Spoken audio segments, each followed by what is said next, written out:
So, you've bought a house and you want to build an extension.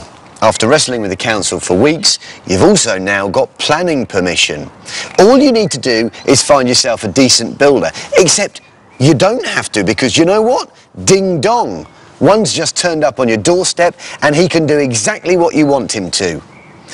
It could be a great piece of luck, or it could be the start of a very clever and very expensive scam. Builders. Unless you live in a tent, at some point in your life, the chances are you'll have to use one. For a consumer trying to find a builder, it can be a very daunting process, because in this country, anyone can set themselves up as a building company. There are no standard qualifications, there is no national registration. It makes it very difficult to differentiate between a good builder and a bad builder. And there are plenty of good builders out there, but take it from me, there are a few rogue ones ready to scam people as well. Every year, about £170 million is paid by the public to rogue traders, and we suspect actually that's probably on the increase because of the recession. But between 2005 and 2007, a group of Gloucestershire builders took rogue trading to another level. They devised a scheme to scam people out of their savings, and scores of homeowners were drawn into their web of deceit. Using two firms, Construction Management Development Limited and CMD Construction Services Limited, the con men raked in almost £1 million by taking on jobs that they had no intention of finishing. But working alongside the police, Gloucester's Trading Standards Office were determined to catch the men who'd left customers' lives in ruins. There were people who were very, very distressed. You know, you're living in their home that is a building site, and you're just awake to it every single day. Joanna and Michael Doherty, Debbie Mitchell and Helen Wicks were all customers of CMD Construction Services, and their troubles began when they decided to extend their homes. Our plan was to have an extension built on the existing house, because my dad had passed away suddenly, and because we didn't want my mum to be on her own, what we decided to do was to sell our own house and have a granny flat built on the existing house, so we could all be together, but my mum would still have her own independence if she wanted to. Debbie's grand plans were built around an extension to her kitchen. And also there were going to be 2 new rooms added on upstairs, an ensuite bathroom and a dressing room. Helen was also planning a 2-storey extension, which was a 3rd bedroom and an extension on the kitchen and a garage. These were all major projects that would require a lot of money and work. Stage 1 was to get planning permission, and as part of this process, Joanna and Michael, Debbie and Helen had to make their applications public so people could raise any objections. But that meant their plans could be seen by the beady eyes of the crooks behind CMD Construction Services, and it wasn't long before they got in touch. They just came out of the blue with an outline quote.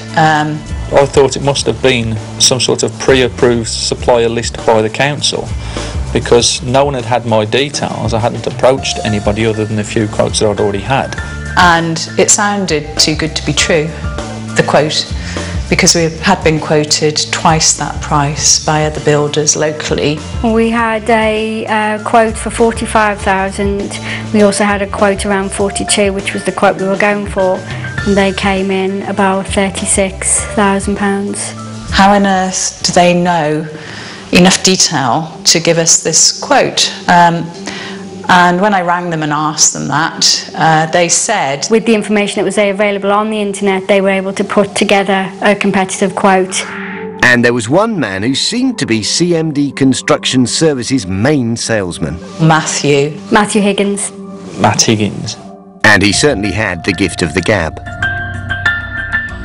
He seemed quite a warm, genuine character. He was very professional. He was. He just sounded very convincing. He also sounded very likeable as well.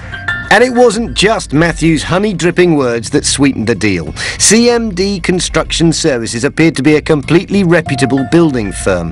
They had a website showing pictures of work they'd done in the past, and crucially, they offered to provide references from satisfied customers. He also gave us the name of a customer who they were doing some work for at the time. We rang her up and everything seemed to be going smoothly, and she was happy. Debbie, Helen and Joanna and Michael decided to go ahead, and CMD's next move was to send someone round with a contract to sign. It looked very official. Read through it all, seemed very long-winded. It was like a novel. He didn't necessarily talk us through the contract, we just read the contract and then signed it. At that point we were, quite pleased the fact that the price was good and we were getting somebody who sounded very competent. All three couples went ahead and signed their contracts, something that would later come back to haunt them. But for now, they were signed up and CMD Construction Services were ready to ask for a deposit. It's not uncommon to pay a small deposit up to about 10% of the building project because the builder may need to buy expensive building materials. If it's more than 10%, I think alarm bells should be ringing. About 5,800 as a down payment. I think it was something like 20% of the total amount. I think £10,000 was the figure that comes to mind. I had to give them a cheque for just over 5,000, I think it was. Yeah. And sign the contract at the same time. Now that Debbie, Helen, Joanna and Michael had paid their somewhat substantial deposits, work could begin, and at first it all went swimmingly. And they came every day for the first week. They were digging out the foundations in the snow. I mean, I think I phoned up Matt as well to thank him for the commitment they'd shown. Yeah. But it didn't last. I think they came, it may have been one day, it may have been two, certainly no more than 2 days, and we didn't see them again. We would be on the phone asking Matthew where the builders were, what was happening. They left us with a big hole outside the kitchen and a little plank to walk over, which ended up remaining in situ for quite a few months. And as for the work CMD Construction Services actually did do, well, the cracks were starting to appear. I say some different men turned up and started building a wall. It was so badly built that the wall ended up falling down anyway in a strong wind, and it all started to get a bit of a mess. Coming up, things get even worse. It's not only a financial crisis, it could be your life that's in danger here. And CMD Construction Services start to show their true colours. We're in fact told that if we pulled out we would be liable, which I was gutted about.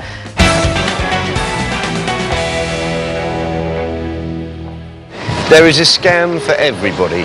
It doesn't matter who you are, where you live, what you do, the con men have custom built a scheme to get your cash. So the question is, how do you recognise it and how do you avoid it? Well, that's where a bit of inside knowledge can be a very valuable thing. We've spoken to some of the UK's leading authorities on fraud to build up a picture of what type of person falls for what type of scam, and we've created some fictional people